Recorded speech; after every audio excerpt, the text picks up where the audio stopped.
Welcome to another Modern Mind Ancient Book where we are going back to move forward. We're finding love for the law, the prophets, and the writings, but in this case, we are in the New Testament.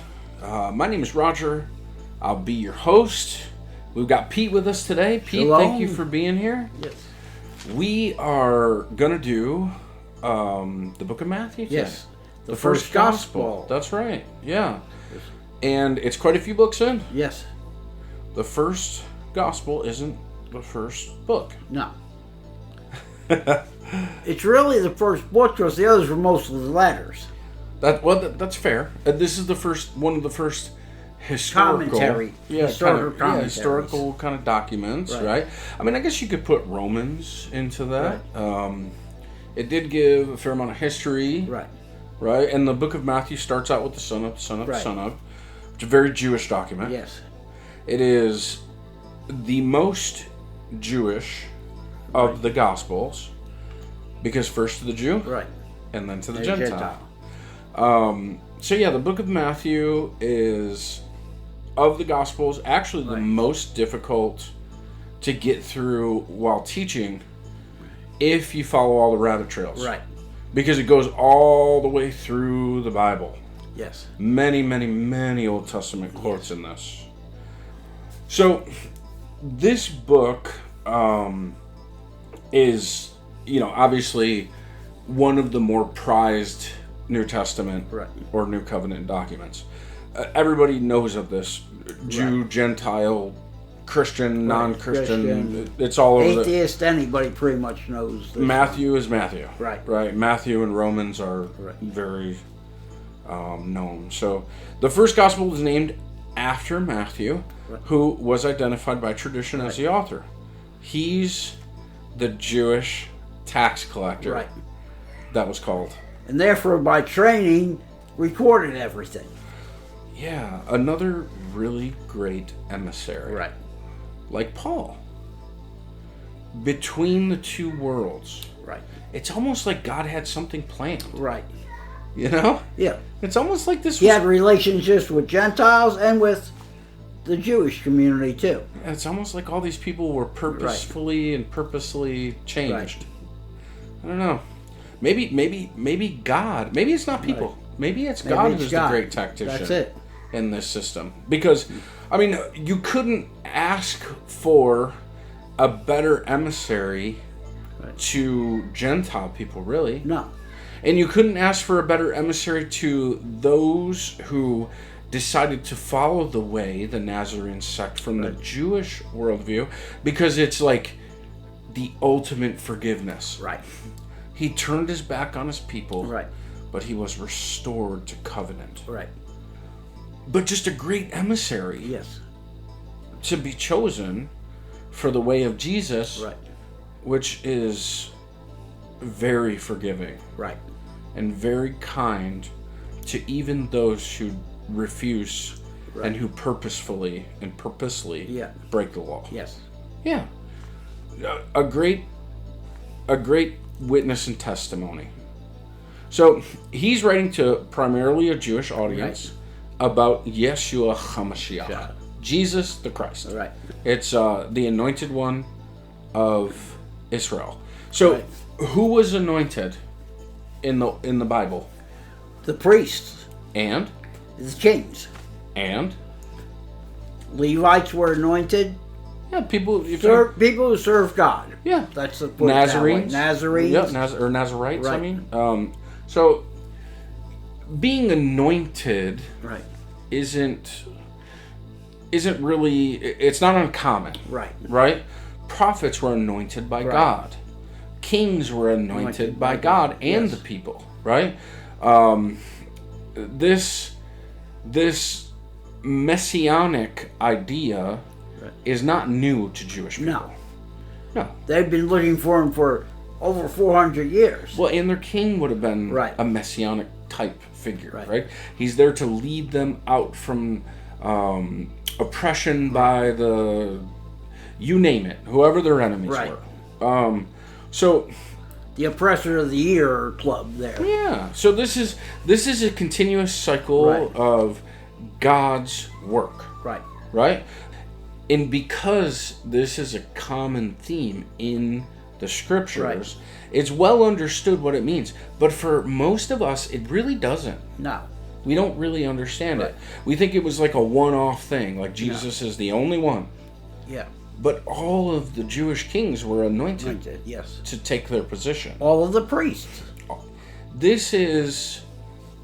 The writings of the early church fathers revealed that it was most frequently quoted, meaning Matthew, and perhaps the most widely read gospel during the first 2 centuries of the church's history, because it's really complicated. People wax eloquently on the learning things. Right? It's a first-hand account. Most common for the first 2 centuries, the Gospel of Matthew. In particular, it's the most complete record of his life, works, and words. Yes. After the Lord's death and resurrection, there was a lot of interest in knowing who he was and what he did. Right. Many believe the gospel was written to fulfill that need. Well, we know the gospel was written to fulfill that need. Right. For this reason, the gospel lessons, or pericopes, stories from Matthew to be read, they were to be read in the churches and have been favored in church liturgy. Yes. Most lessons were chosen from most lessons in churches that people go through to learn about Jesus' life were chosen from Matthew's story. Yes. The author Matthew intended to write to a Jewish primary audience a particular set of truths to communicate to them. The same thing with Mark. And the same thing with Luke. Luke tells you, "O great Theophilus." Right? And Mark is definitely a pared down, more Gentile-focused document. And so each of these documents has an intended audience, and to that audience is information conveyed. And so they wouldn't have the same details. So Matthew's called the son of Alphaeus. He was a tax collector in the region of Capernaum, which is a Gentile area. Tax collectors were unpopular. Matthew... That's putting it mildly. That's putting it mildly. Yeah. Matthew would be paid a certain amount or percentage for the collection of taxes. Anything that he extorted beyond his quota would be additional profit. He was a wealthy man since he was capable of entertaining large crowds in his home. He had done very well on the backs of his own people. Matthew was a significant link for Jesus in the evangelization of tax collectors, prostitutes, and other sinners. Woo! He was tied into the underbelly. Yes. He probably had some difficulty integrating and associating with Peter, James, and John, since the circumstances of tax collecting were particularly difficult for the fishing industry. Matthew had no problem going eat at a Gentile's house. No. He had done it all the time. He would have had to have very well integrated. Right? So, now here's the thing. The Chosen, the TV, the series The Chosen, what's the name of the production company? Oh, there's several. No, for The Chosen.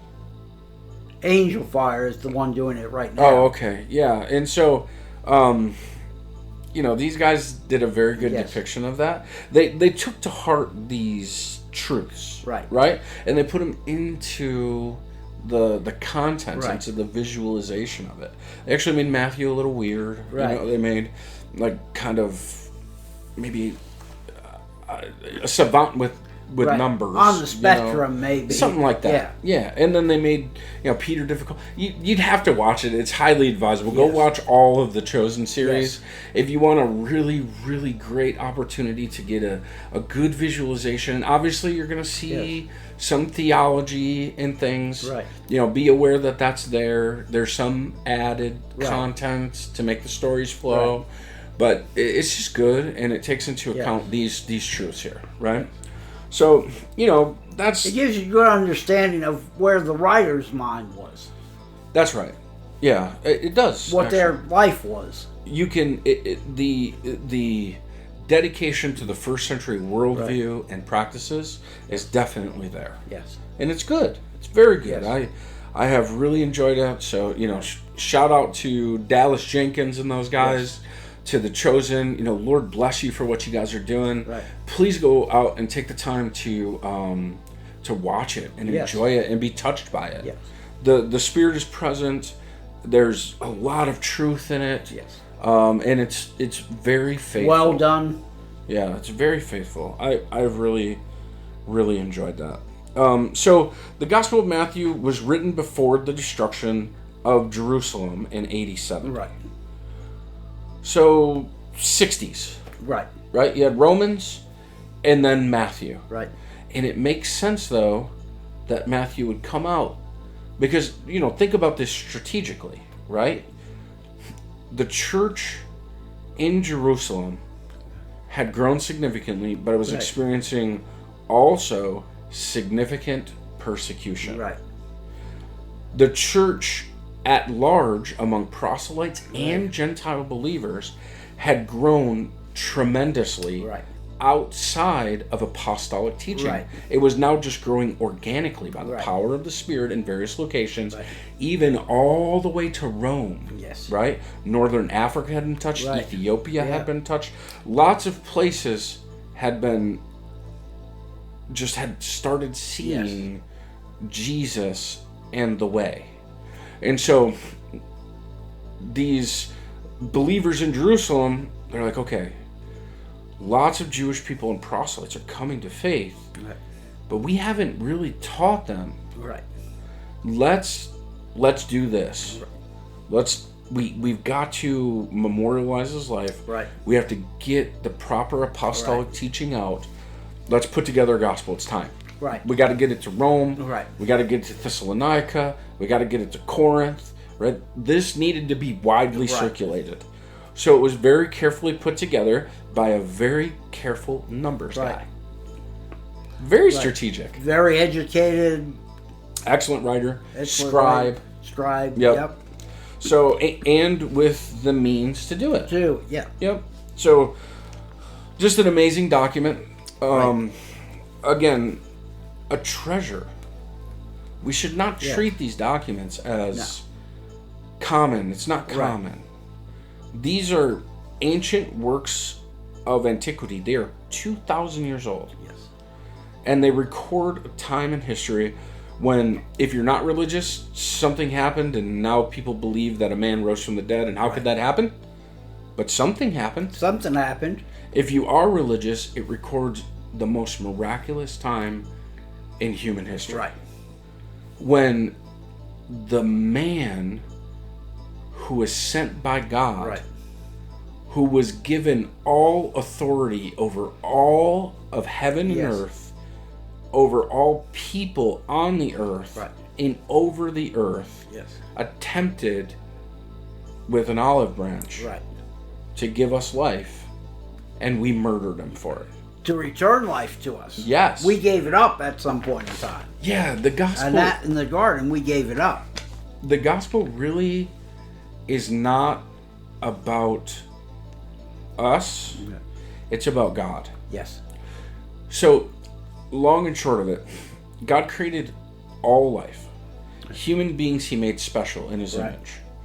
We, instead of being patient, humble, caring, kind, and under the authority of God, we decided to try to be like Him. Right. That's offensive. Yes. There's not a boss in the world that would let you sit at his desk. Right. Right? We made a bad mistake. And then death entered. Yes. And from that, instead of God just saying, okay, we're done, He was like, all right, listen, He's humble. Right. He was like, you guys are sitting at my desk. Listen, I can't turn a blind eye to everything, but I'm going to try to save some of you. Yeah. Right? So over the course of time, He interjected Himself in history. Right. Sending the prophets, which all were murdered the same way. Right?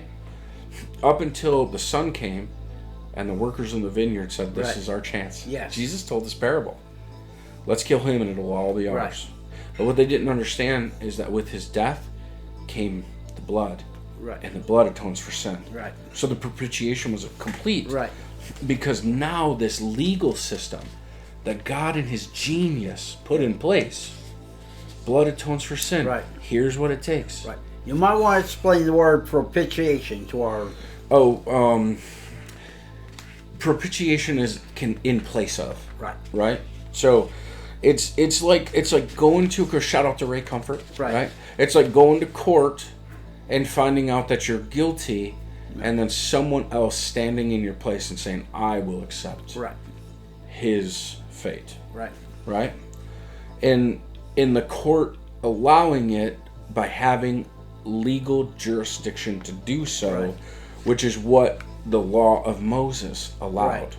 Because it created a system that gave men the ability to be forgiven by the blood of something else. Right. In this case, animals. But that pointed to the Abrahamic problem where Isaac was going to be offered, the Akedah. Yes. Where God said, give me your son. Right. And Abraham went to do it, and he's like, no. This is all I needed from you. Here's the ram. Right. Because God intended to give his son. Right. Right? Yes. So here he is, the son. And he was murdered. Right. But on the third day, that body animated. Right. And came out and walked among men and taught us for 40 days. Yes. And that's what these documents are about. Whether or not you believe that's true, that's up to you. But I pray that he finds you and that you are found. Because his power is calm, but it's power. Yes. And one day he's going to make right all that's wrong. Right. And when that day comes, we're going to see the conquering king. Yes. But until then, there's opportunity to explore and get to know him and be known by him. Right. And that's what the Gospel of Matthew is about. Who is Jesus? Right. From where does he come? And how does that hearken back to or call to the original creation? Right. All the way through up until the new covenant, which is prophesied by Jeremiah. In what's between, right? Right. And how does he fulfill, and how is he part of this? Because Jesus, when he walked along the way with his disciples, he said the entire Old Testament talked about him. Right. Until the Gospel of Matthew, there was only epistles to the newly called out Jewish proselyte pagan believers in the Old Testament. Right. Everything they knew came from that covenant system, those covenants. So it's just an interesting side note to love it or hate it, treat it with respect. Yes. These are ancient documents and they deserve to be either carefully explored or respected, even if you don't want to explore them. Right? So, the date on this is the 60s. The first recipients would have been Jewish people who were being changed by the gospel. Right. So a called out people with an emphasis on Jesus. Right. But Jewish people. You want to read this by imagining that you're a young person or a new convert, that this Jewish rabbi by the name of Yeshua or Jesus is something of interest to you. He's got a good reputation. Right. He's a miracle worker. His popularity was enormous. He was considered a Messiah or an anointed one or a Christ. Right. And many Jewish people are coming to faith, but there's Jewish sects that oppose him. Right. And so now you're just trying to figure out who he is. Right? Which is the same thing we can do today. We can read this in the same mind. We're just trying to find out who he is. Right. What's the argument on this one, Pete? The argument on this one is Matthew argues that Jesus of Nazareth, rejected by Israel, is the Messiah King over mankind, as proven by his fulfillment of Old Testament principles, his preaching of the kingdom of heaven, his demonstration of divine power over disease, demons, and death, his prediction of apocalyptic events, and his resurrection from the dead. Yeah. And rejected by Israel doesn't mean that all Israel rejected. Right. It just means that the Jewish rabbinic authorities, the powers that be, wouldn't allow him to be king. Right. Which is... It undermined their power. Yeah. Because they were afraid of Rome. Right. Right? History says that Israel had become so... They had a certain form of freedom under Rome. Right? And it was coveted because they could be... They could still have the temple. They could still practice Judaism, which none of the people that were conquered by Rome were allowed to do. They should practice rabbinical Judaism. Yes, practice rabbinical Judaism. Really kind of Talmudic. Right. It's different. It's not. No. It's not before the fall to Babylon. Right. The way of Judaism was different. Right. The Judaism that was being practiced at this time had been modified. Right. Right. So. But they still had more freedom than the surrounding nations. And Rome was very strong and very ruthless. Oh, yeah. So they wanted to stay in good graces. They enjoyed what they called freedom. Right. But chose slavery to man and eventual destruction anyway. Right. Right? It's just it's a testimony to who we are. Yes. You know?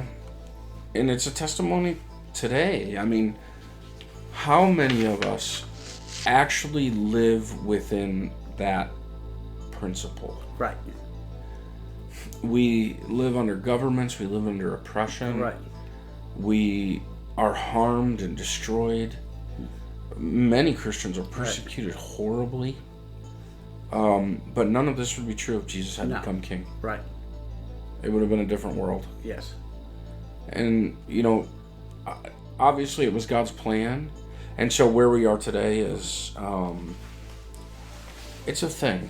Yes. And it's a struggle. I mean, these are one of the ideas that we have to struggle with. Right. If God was here already, and he showed us his power by rising from the dead...